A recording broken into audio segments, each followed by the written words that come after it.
They say the devil doesn't come with horns and fire, he comes dressed in a suit, wearing the smile you've been waiting for.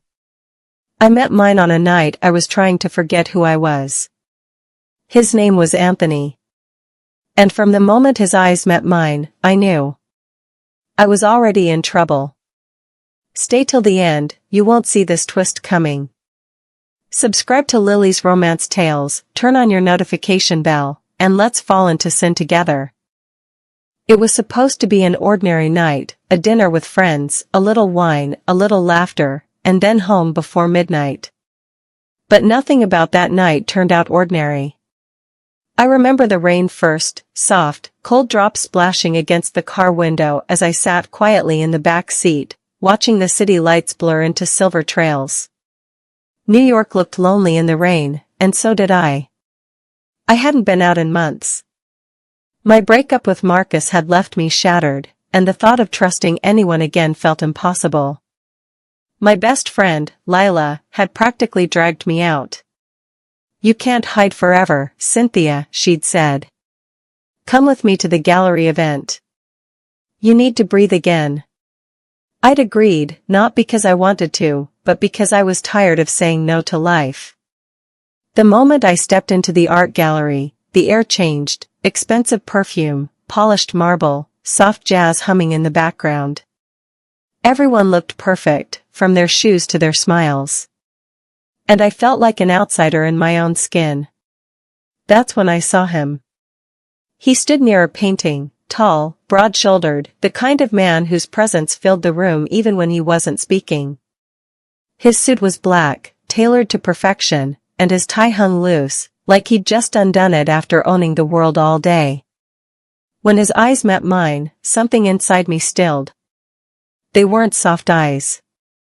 They were dark, too dark, and yet, there was a quiet fire there. The kind that promised danger and warmth at the same time. He tilted his glass toward me, like a silent invitation. I should have looked away. I should have smiled politely and turned to Lila. But I didn't. I walked toward him. "Beautiful night," he said, his voice deep, the kind that slides under your skin and stays there. "Is it?" I replied softly. "It's raining outside." He smiled faintly. "That's what makes it beautiful." His name, he said, was Anthony. Just Anthony. No last name, no explanation. We talked about the painting in front of him, a woman standing in the rain, her back turned, her dress clinging to her like a secret. He said he liked it because you couldn't see her face. "It makes her story feel dangerous," he murmured, his gaze flicking to me. "Some faces are better left unseen."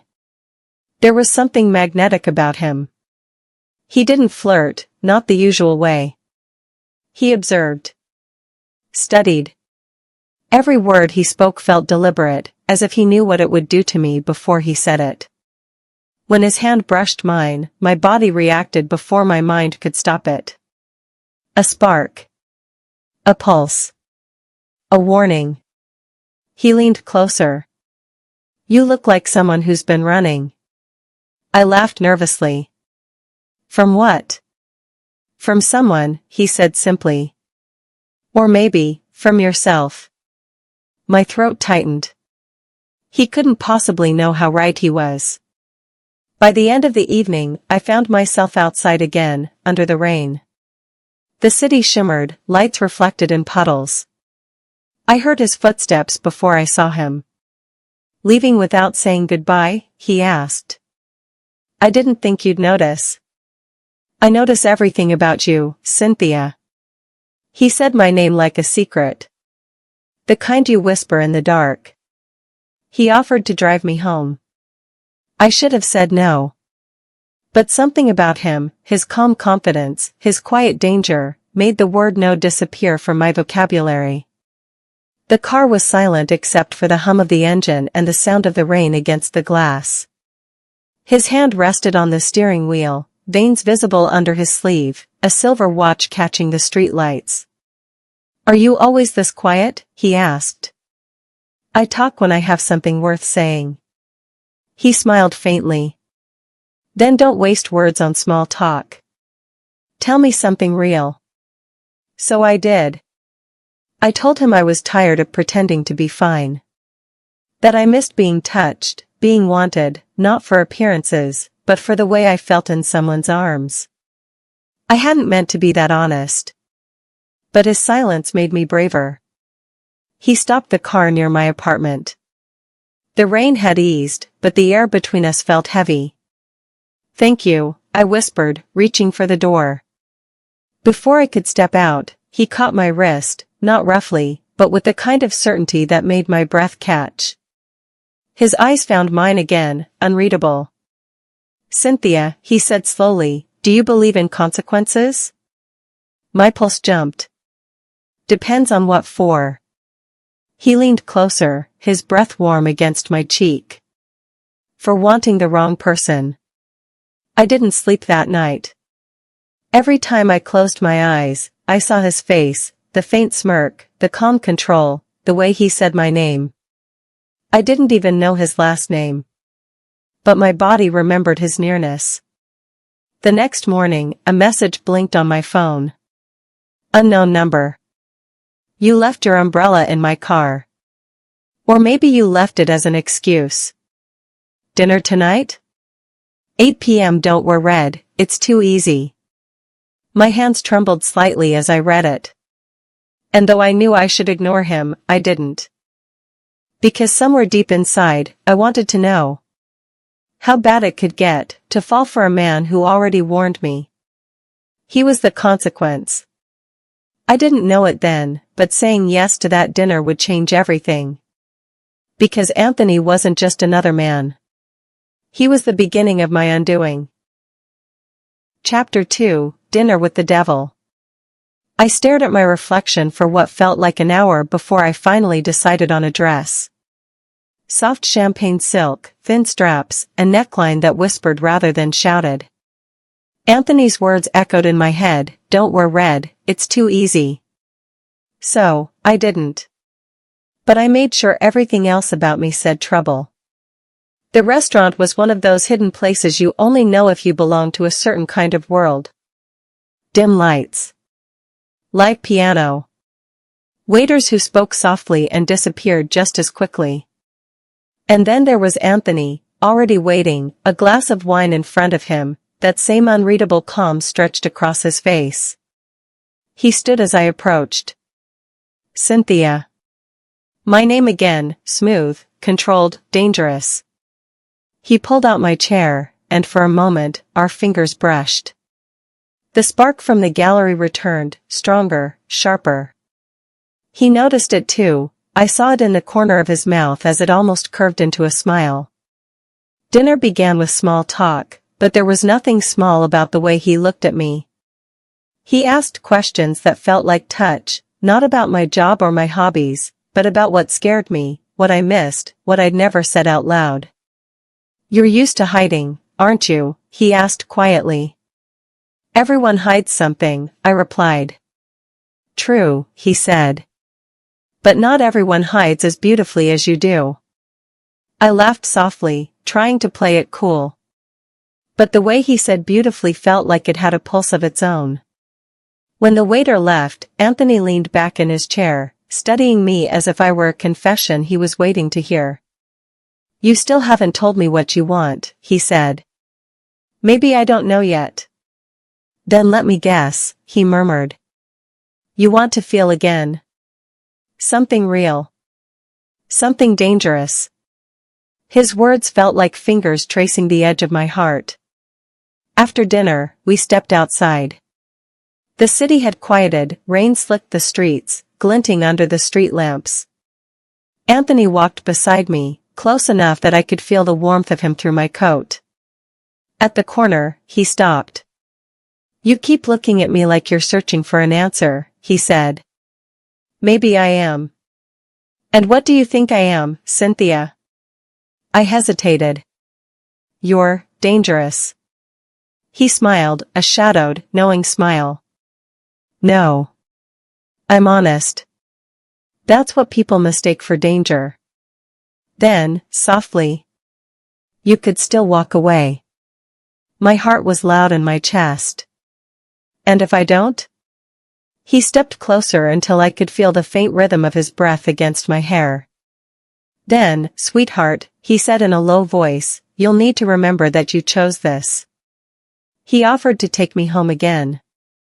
The ride was silent, charged. When the car stopped outside my apartment, I expected him to say goodbye. Instead, he turned off the engine and looked straight at me. Tell me to leave, he said. I opened my mouth, but no sound came out.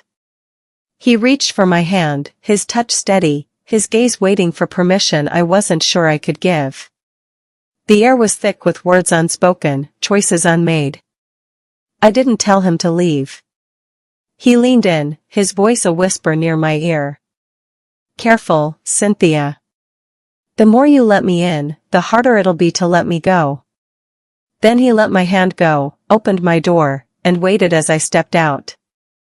The night air hit my skin, cool and trembling. Good night, I managed to say. Not yet, he murmured. This is only the beginning. That night, as I lay in bed, my phone buzzed once. A message from him. You taste like rain and fear. Sleep well, my beautiful mistake. And somewhere deep inside me, I knew. The devil had already found a home in my dreams. Chapter 3, The Beautiful Mistake. Morning light crept through the curtains like an uninvited guest. I hadn't slept much. Anthony's words from the night before kept replaying in my head. The more you let me in, the harder it'll be to let me go. I told myself it was just a line. But it didn't feel like one. It felt like a warning disguised as a promise. The city hummed below my window. Somewhere, someone was making coffee. Someone else was running late for work. Life was happening. But I couldn't feel part of it. Not when my mind was still wrapped around him. By noon, I gave in. I texted him. You don't sleep much, do you? The reply came almost instantly. Sleep is for people who have peace. Dinner again tonight? I hesitated. I should have said no. But curiosity is a hunger that never listens to reason. He picked me up at 8.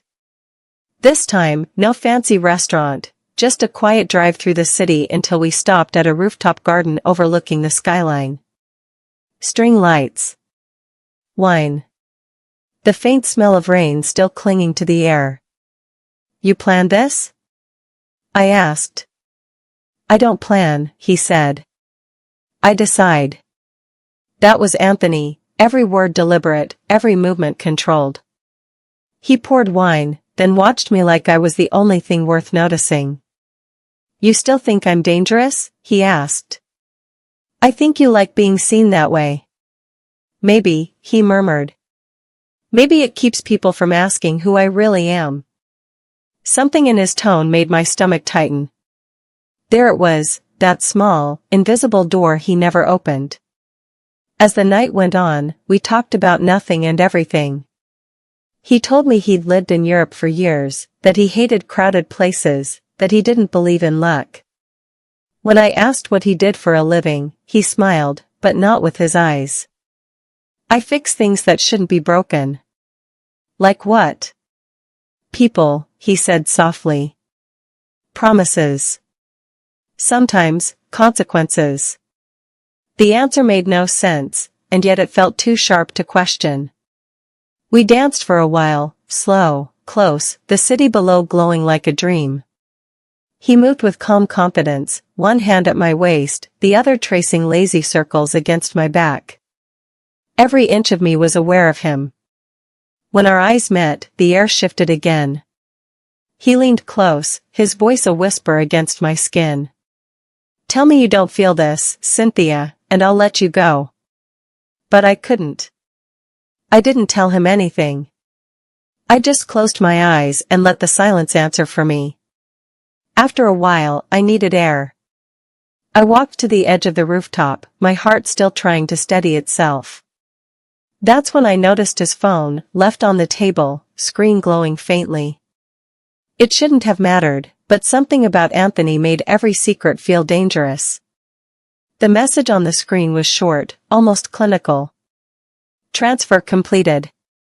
She doesn't suspect a thing. My chest tightened. For a moment, I couldn't move.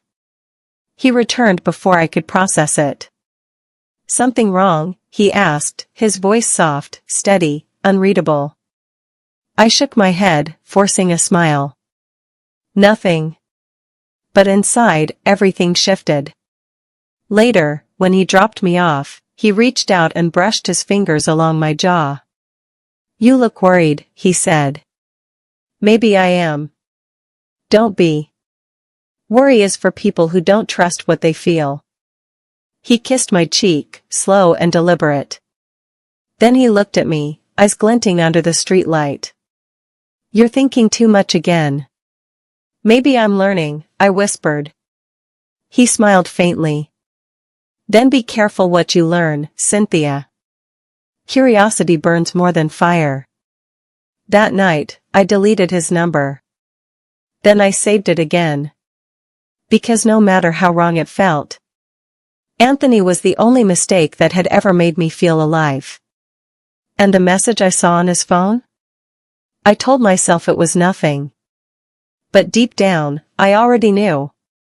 The devil always collects what he's owed. Chapter 4, The Lie Between Us. Days passed, but the memory of that message refused to fade. Transfer completed. She doesn't suspect a thing. I tried to convince myself that it had nothing to do with me, maybe business, maybe something harmless. But Anthony didn't look like a man who did harmless things. Lila noticed first. You're distracted again, she said over brunch. Is it him? Maybe. Cynthia, if he makes you this nervous, walk away. I wanted to. I really did. But the more I tried, the more I felt him under my skin, his voice, his scent, the way the world seemed quieter when he was near. That night, I told myself I wouldn't answer if he called. He didn't. He appeared. I heard the knock just after midnight. When I opened the door, he stood there, rain on his coat, eyes darker than I remembered. You shouldn't be here, I whispered. I know. Then why are you? Because you didn't tell me not to. He stepped inside without waiting for permission. The air changed instantly. He looked tired, almost haunted. Rough day? I asked. Rough life, he murmured. He poured himself a drink from my counter like he'd done it 100 times before. Then, quietly. Do you trust me, Cynthia? The question caught me off guard. Should I? Not yet, he said. But you will. We talked little after that. Mostly silence, thick, charged silence. He watched the rain through the window while I watched him, trying to read the thoughts behind that calm mask. At one point he reached for my hand. If I told you I'm not who you think I am, would you still look at me the same way? My pulse jumped. Try me. He smiled faintly. Not tonight. The next morning he was gone before dawn. But he'd left something behind on the table, a black envelope sealed in red wax. No name. No note. Just the symbol of a serpent curled around a key. I slid it open, heart pounding. Inside was a small flash drive and a single line written in elegant handwriting. Do not open this until you're ready to know the truth. I didn't open it. I hid it in the drawer instead, like a child hiding a nightmare. But all day, I could feel its presence. Whatever truth Anthony was carrying, it was now sitting inside my apartment, humming softly like a threat. That evening I met Lila again. She laughed, she talked, but my mind kept drifting. When I finally confessed about the flash drive, she froze. Cynthia, that's not romantic, that's creepy. Maybe it's personal. Maybe it's just him. No. It's a red flag wrapped in a mystery. I promised her I'd throw it away. I didn't. At 2 a.m., my phone buzzed. A text from an unknown number. You shouldn't have that file. Before I could reply, another message appeared. He's not who he says he is. My hand shook. I tried calling Anthony, but his phone went straight to voicemail. Then another message flashed across the screen. If you love your life, don't open it. I sat there in the dark, the flash drive on the table beside me. Every instinct screamed to destroy it. But curiosity is a slow-acting poison. And I had already taken my first sip. Chapter 5, The File. Sleep became impossible after those messages. I lay in bed staring at the ceiling, Anthony's words echoing in my head. If I told you I'm not who you think I am. By sunrise, I was done pretending. I pulled the drawer open and took out the flash drive. It felt heavier than it should. I told myself I'd only look, just enough to ease my curiosity. But deep down, I knew once I plugged it in, there was no going back. I slipped it into my laptop. The screen blinked, then a folder appeared. It was locked with a password. For a moment, I hesitated. Then I typed in the only word that made sense. Anthony. The folder opened. Inside were photos. Dozens of them. Anthony in suits, in hotel lobbies, with people I didn't know. But one face made my stomach twist, mine. Pictures of me at work. At the cafe. Even one from inside my apartment. I froze. The date on that one was from before I'd even met him. No, I whispered.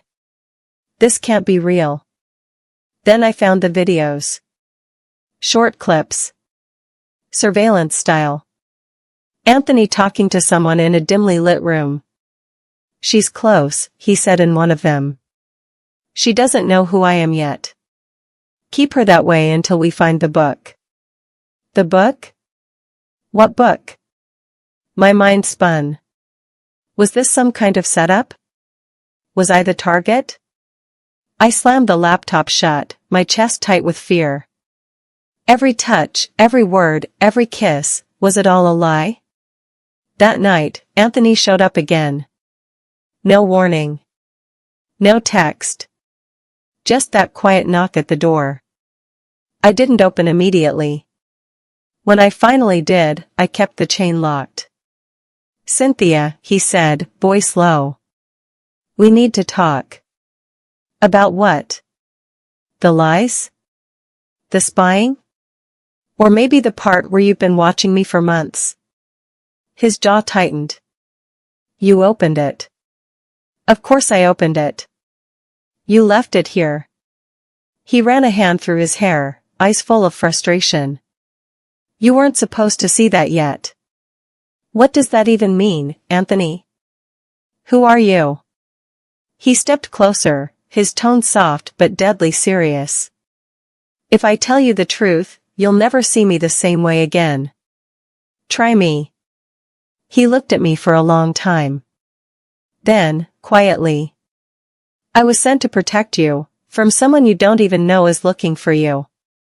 I laughed, half crazed from shock. Protect me? That's what this is. You have something they want, Cynthia. Something you were never meant to have. The book? He froze. You saw that name? Yes. What is it? Anthony's eyes darkened. It's not a what. It's a who.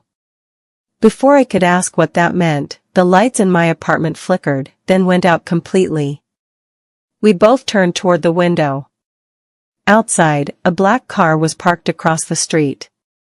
Two figures stood beside it, watching. Anthony grabbed my wrist. Pack your things. Now. Where are we going? Somewhere safe. And if I refuse?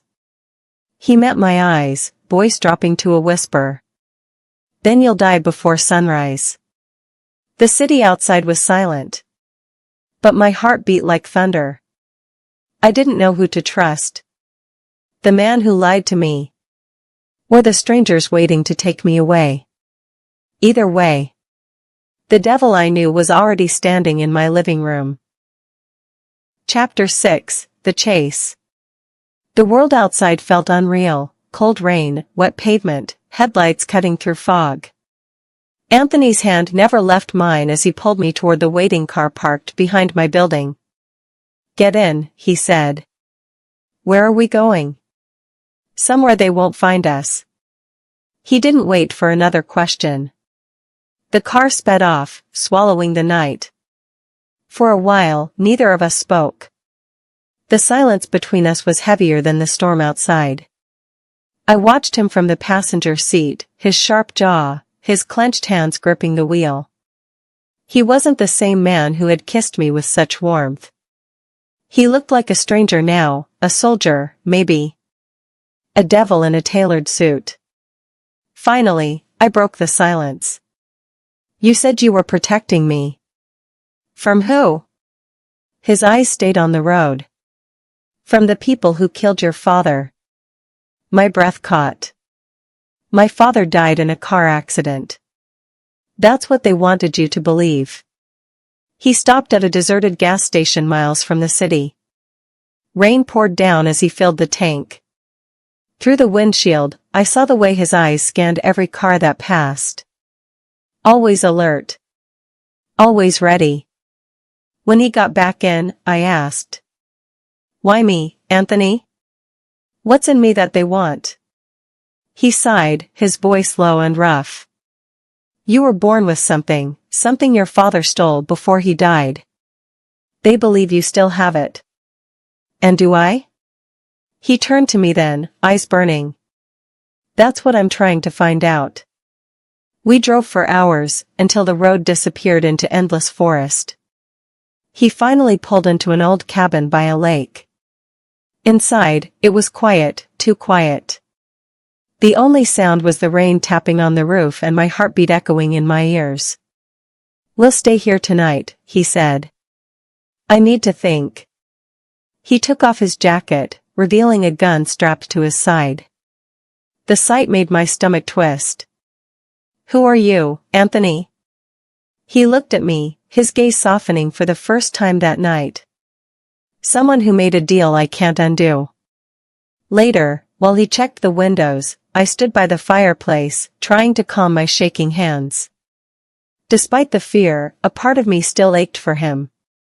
The way his eyes softened when he said my name, the way he looked like a man drowning in his own secrets. When he came closer, I could smell the rain on his skin. His fingers brushed a strand of wet hair from my face. "You should sleep," he whispered. "I can't. Not with everything I've seen." "Then don't sleep," he said, leaning in until his lips hovered over mine.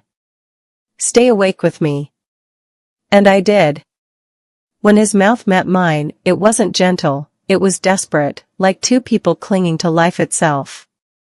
His hands found me, his breath tangled with mine, and for a moment, all the danger outside vanished. It was just us, two souls burning in a storm. But afterward, when the fire dimmed, I saw it. A mark on his chest, dark, shaped like a serpent coiled around a key. The same symbol from the wax seal on the envelope. "Anthony," I whispered. "What is that?" He pulled his shirt back on quickly. "It's nothing. Don't lie to me again." He hesitated, then said softly, "It's a reminder of who owns me." Before I could ask what that meant, the sound of an engine roared outside. Anthony's head snapped toward the window. "They found us." He grabbed my hand again, pulling me toward the back door. "Cynthia, whatever happens, don't let them take you alive." My heart slammed in my chest. "Who are they?" He looked back at me once, his eyes blazing in the darkness. "The ones who made me what I am." And then the door burst open. Chapter 7, Blood Oath. The door crashed open, and everything exploded at once. Shouting, gunfire, glass shattering. Anthony shoved me behind the table, pulling his gun from his side in one smooth motion. "Stay down," he shouted. I crawled toward the corner, my heart pounding so hard I could taste blood. Two men dressed in black stormed in, their faces hidden under masks. "Hand her over," one of them yelled. Anthony didn't answer, he shot. The cabin filled with smoke and noise. When it was over, one man lay still on the floor. The other had vanished into the woods. Anthony dropped to one knee beside me, his face pale. "Are you hurt?" "No," I whispered. "But what was that? Who are these people?" He didn't reply right away. He stared at the body on the floor, then at the mark on the man's wrist. The same serpent and key symbol burned into his skin. "They're part of the order," Anthony said quietly. "What order?" "The ones who made me what I am, and who now want you." He moved fast, gathering supplies. I followed him outside, the rain soaking through my clothes. "You can't just keep saying riddles, Anthony. I deserve the truth." He turned to me, the storm reflected in his eyes. "You want the truth? Fine." He lifted his shirt again, revealing that mark. "Every man you just saw has one of these. It means we swore an oath, to the devil's house." "What is that? A gang?" "Not a gang, Cynthia. A covenant.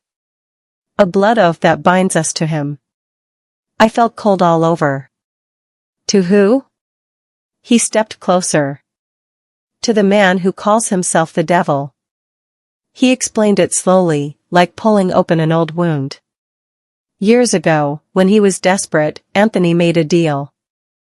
Money. Power. Protection.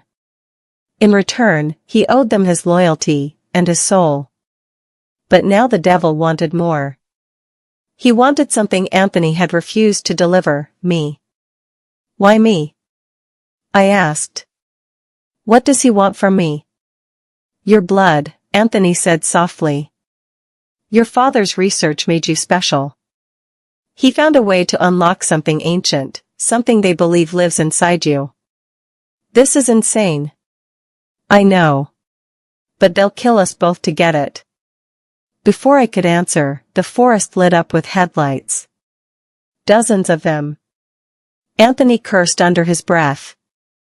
"It's too late. They've surrounded us." He turned to me, his hand trembling as he brushed my cheek. "If I don't make it, run toward the river. Don't stop." "Don't say that," I whispered. "Cynthia. I made a blood oath to protect you, even if it kills me." Then he kissed me. It wasn't soft this time, it was desperate, raw, like a man trying to memorize everything before it vanished. "I love you," he said against my lips. "Even if I'm the devil in your bed." Gunfire erupted again. Anthony shoved me behind a tree, firing back into the darkness. But there were too many of them. A shot rang out, louder, closer. Anthony stumbled.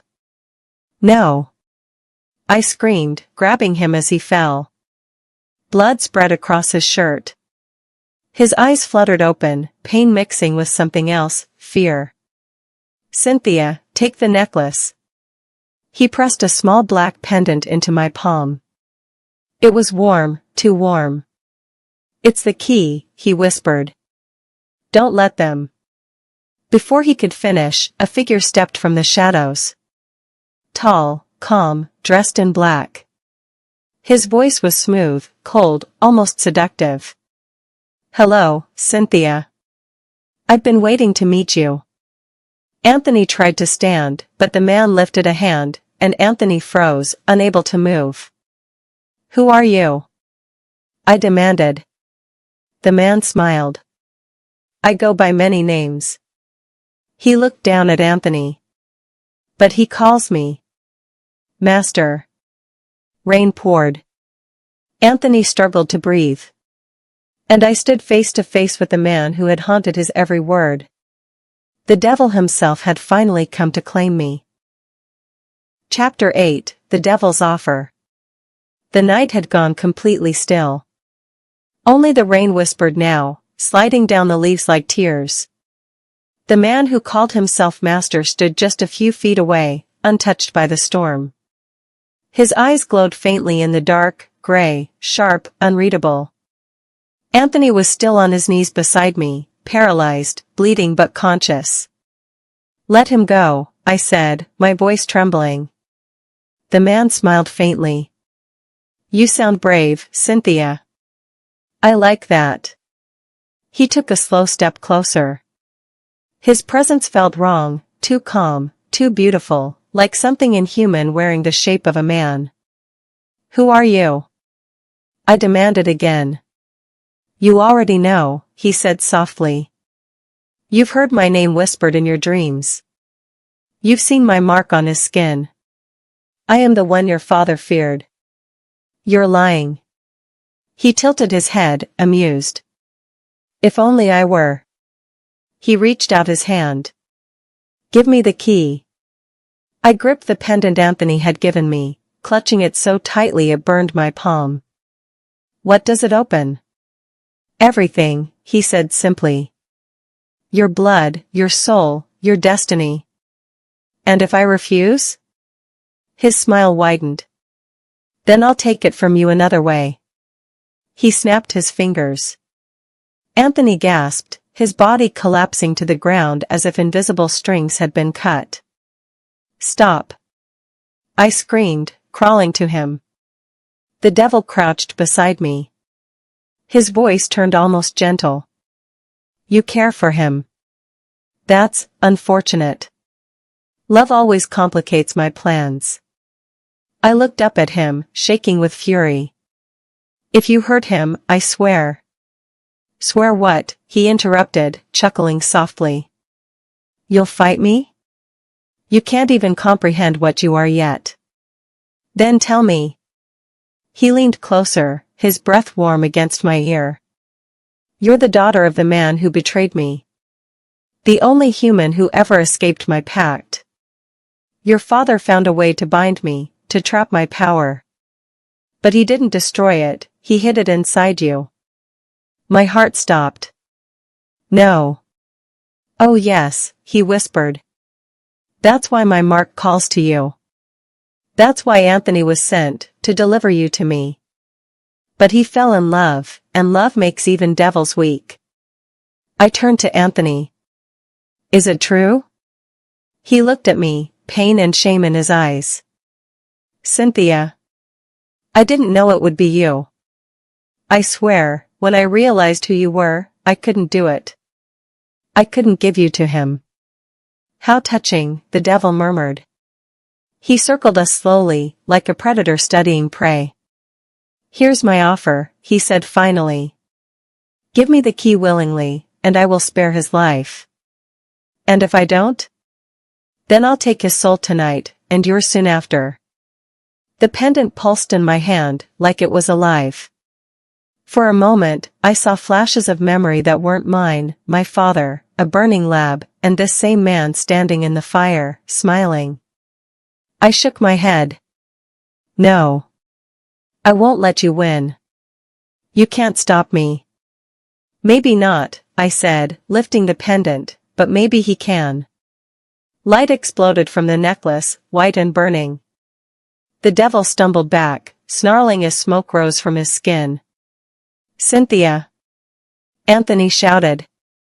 "Don't let go." The ground trembled, the forest howled. Then, just as suddenly, it stopped. When the light faded, the devil was gone. Only the echo of his voice lingered in the air. "You've made your choice, little one. Now you belong to me." I looked down at the pendant. It had turned black, the serpent symbol glowing faintly. Anthony coughed, pulling himself up. "What just happened?" I asked. He met my gaze, his voice barely a whisper. You didn't destroy him, Cynthia, you just woke him up. Somewhere in the distance, thunder cracked. But it sounded too much like laughter. And in that moment, I realized the devil's offer hadn't ended. It had only begun. Chapter 9, The Devil's Mark. The world felt strange after that night. Colors were sharper. Sounds too clear. Every time I blinked, I swore I could still hear his voice, smooth, deep, echoing somewhere behind my thoughts. You belong to me now. Anthony and I drove for hours, leaving the cabin and the dead behind. Neither of us spoke much. Every time I looked at him, I saw the guilt in his eyes, and the fear. Not fear for me, fear of me. We finally stopped at a quiet motel off a forgotten road. Anthony insisted we stay inside until sunrise. He was pale, still weak from the wound, but he kept cleaning his gun like a man expecting another war. I sat on the bed, staring at my reflection in the mirror. That's when I saw it. A faint mark, right beneath my collarbone. Black, curved, shaped like a serpent curling around a key. The same symbol from the wax seal. The same mark Anthony had on his chest. Anthony, I whispered, my voice shaking. What is this? He turned. The moment his eyes met the mark, his face drained of color. No, no, no. That's not possible. What's not possible? He knelt in front of me, his fingers trembling as he brushed my skin, tracing the symbol. He's already inside you. Inside me? Cynthia, this isn't just a mark. It's a seal. It binds you to him. It means he can find you, no matter where you go. I felt dizzy. My pulse raced. Can we remove it? Anthony hesitated. There's only one way. Tell me. You'd have to break the blood oath, and that means killing me. I froze. No. It's the only way to sever his tie. My oath links both of us to him. If I die, the chain breaks. You think I'd kill you? He looked up at me, his eyes full of sorrow. You might not have a choice. Hours passed. Anthony eventually fell asleep on the couch, but I couldn't close my eyes. Every time I tried, I saw him, the devil, smiling in the dark. At some point, I heard a whisper. Faint. Right beside my ear. Why run from me, Cynthia? I turned sharply. No one was there.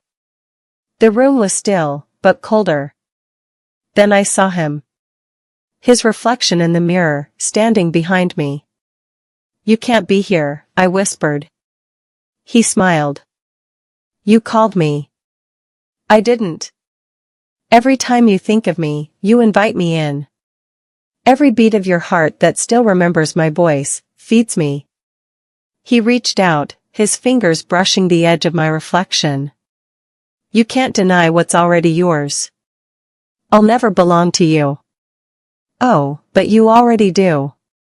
You carry my mark, my power, my fire. The mirror shimmered like water. And for one terrifying second, I felt his fingers through the glass, warm, real, sinful. Then Anthony's voice broke through. Cynthia.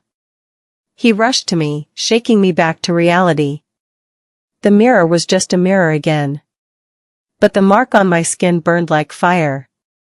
He was here, I whispered. I know, Anthony said. He'll keep coming, until he gets what he wants. I buried my face in my hands, trembling. What does he want? Anthony's eyes darkened. You. Entirely. Body and soul. The air between us shifted, heavy, electric. He stepped closer, brushing his thumb along my jaw.